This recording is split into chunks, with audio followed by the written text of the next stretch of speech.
Jai Hind everyone. We are here with another economics class. This is for class 9th, chapter 2, People as Resource.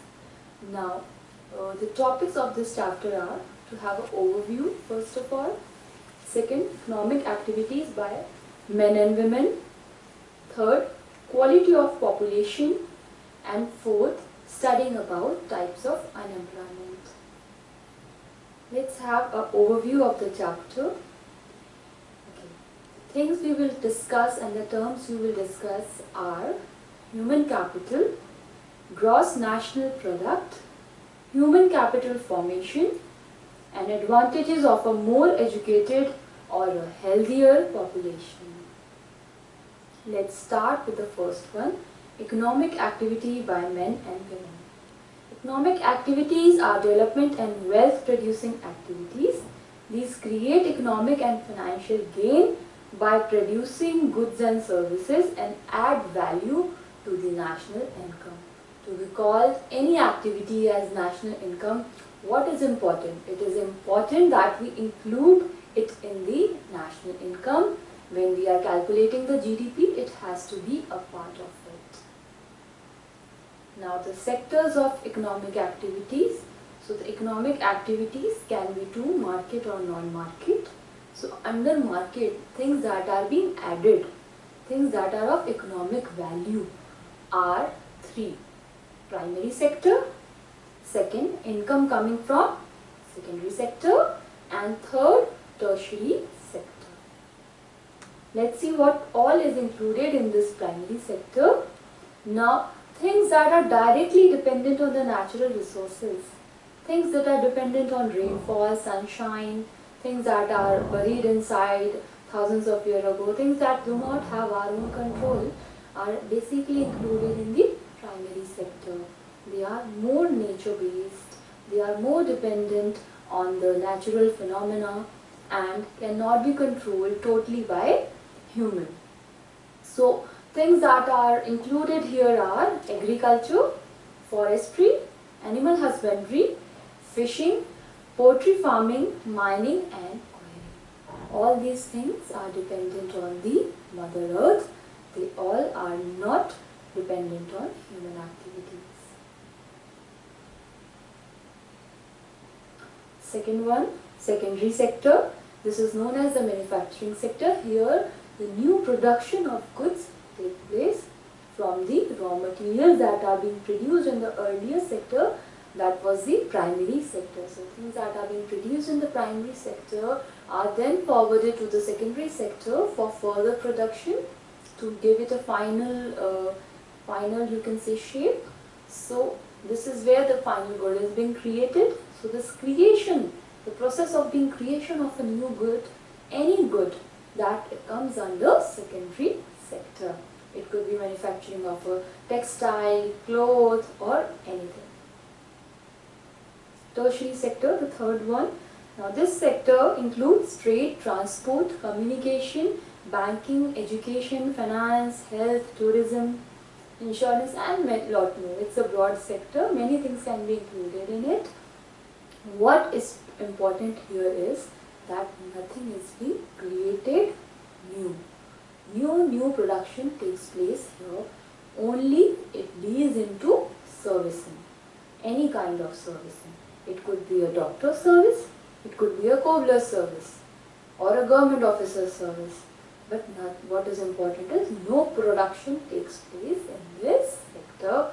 It's only related to the service. It could be a bottom service or a top level service. But what is to be included here is only service. Now, there are two ways in which we divide this economic activity. The first one is market and the other one is non-market. So all these services, primary, secondary, tertiary, are well included in the market activities. Okay. See the second one, non-market activities. Now these non-market activities are done, they are done for self-consumption, they are being produced and then being consumed for the own family or for own self. They do not have an economic value. They are not being added in the GDP. they are not giving income to our country. Now let's see how they have divided work under economic and non-economic. The first one, there are huge difference between economic activity performed by men and economic activity performed by women. Women look after domestic affairs like cooking, washing, cleaning, housekeeping, looking after children, and men work in field. Now this is a general assumption. They are not saying that females are not going out and not participating, but they are trying to bring a contrast in the two types of work. Second point, men are paid for their work. On the contrary, women are not paid for the performance in the house. Now this is very clear. There is no doubt that when housewives are working in the house, they are actually putting in their, they are taking their job very seriously, but they are actually not being remunerated or paid anything in return for the work they are doing. So this is what is the difference of market activity and a non-market activity. Whereas somebody when is going out for work is going to maybe a field, a farm, office, factory, anywhere for work and get some remuneration, or if somebody is doing a business then he will get profits, right? Similarly, if somebody is doing some service then he will take fees, but everything is paying them in return. But when we talk of non-market activities, that is the work that is being done by females at home, there that is not included at all in the market activities. It is a part of non-market activities. The last point here, the work done by men is recognized in the national income, whereas the household work done by women is not recognized in the national income. So this is what is the difference they are trying to bring about through this example, that when they are only looking after the household activities, it is not giving them remuneration. Now this is one example. Another example would be, let's say there is a farmer and he is producing 50 tons of food grains, whereas he keeps 2 tons for his own family consumption throughout the year. Now this 2 tons will not be included in the national income, will not be added in the GDP when we are calculating it, because it is not a part of market activity, because this is done for self, because this is done for family, this is not done for profit making. Therefore, this 2 tons of food grains will go under non-market activity. So these are the 2 major examples which we can use here in your NCERT textbooks, and so on. You can think of more examples, similar examples where the activities are not giving revenue in return.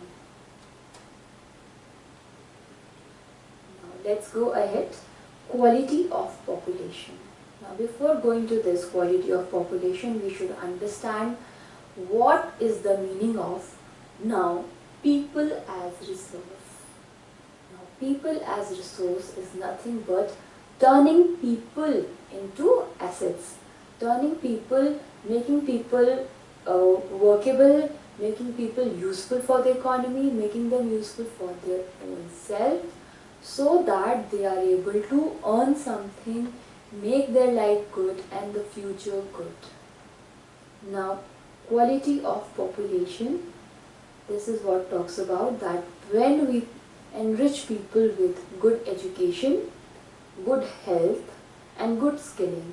Yes, there are 3 components: education, health and skilling, which makes people quality population or the people as resource. There could be a country which has large population and that can be considered a liability, because more people means more competition in a country. But how can we overcome that? How can we manage that population?